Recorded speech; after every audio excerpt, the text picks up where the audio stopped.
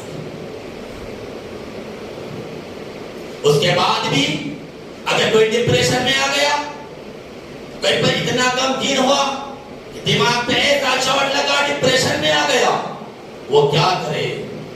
سب سے پہلے اللہ کا ذکر کرے. الا بذکر اللہ تطمئن القلوب. یقیناً اللہ کے ذکر سے دلوں کو سکون ملتا ہے. لمبے سجدے کرے. سجدے کے اندر سجدہ وہ عمل ہے جس کے ذریعے جسمانی اور روحانی دونوں ایکسرسائز ہو جاتی ہے.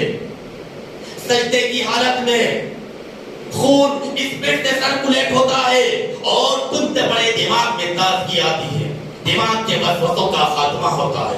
اور سجدہ وہ عمل ہے کہ اللہ سجدے کی حالت میں اللہ بندے کے سب سے زیادہ قریب ہوتا ہے. اللہ سے مانگے, اللہ کے سامنے روئے, اللہ کے سامنے گڑگڑائے, دنیا اور آخرت کی فلاح مانگے.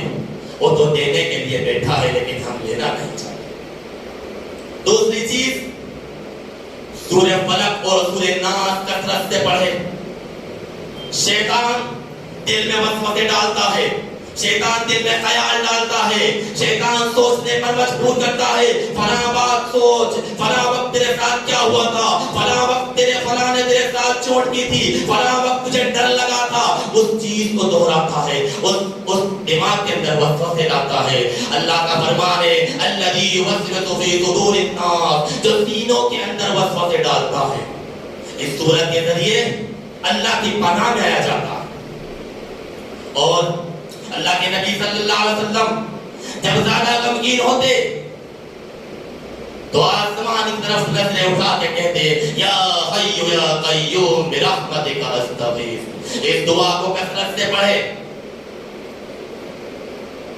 لا حول ولا قوت الا باللہ, یہ 99 مرضوں کی ایک دوا ہے اور سب سے ہلکا مرض غم و فکر ہے. غالباً ابن کثیر میں ایک واقعہ ہے, ایک صحابی اللہ کے نبی کے پاس میں آ کے کہتے ہیں کہ میرے فلاں بیٹے کو فلاں جگہ فلاں شخص نے قید کر رکھا ہے. اللہ کے نبی کہتے ہیں اپنے بیٹے کو خبر پہنچا دو, اپنے بیٹے کو یہ کلمات سکھا دو, لا حول ولا قوت الا باللہ کثرت سے پڑھے. بیٹے نے اس کلمات کو پڑھنا شروع کیا. وہ ہتھکڑیاں ٹوٹ جاتی ہیں, وہ زنجیریں کھل جاتی ہیں, وہ دروازے کھل جاتے ہیں, وہ آرام سے نکل کے آتے ہیں اور کلمات کے طور پہ اس کے مویشی بھی لے کے آ جاتے ہیں. یہ چند باتیں تھی ڈپریشن اور اس کا علاج. دعائیں اللہ سے, اللہ میں کہنے سننے سے زیادہ عمل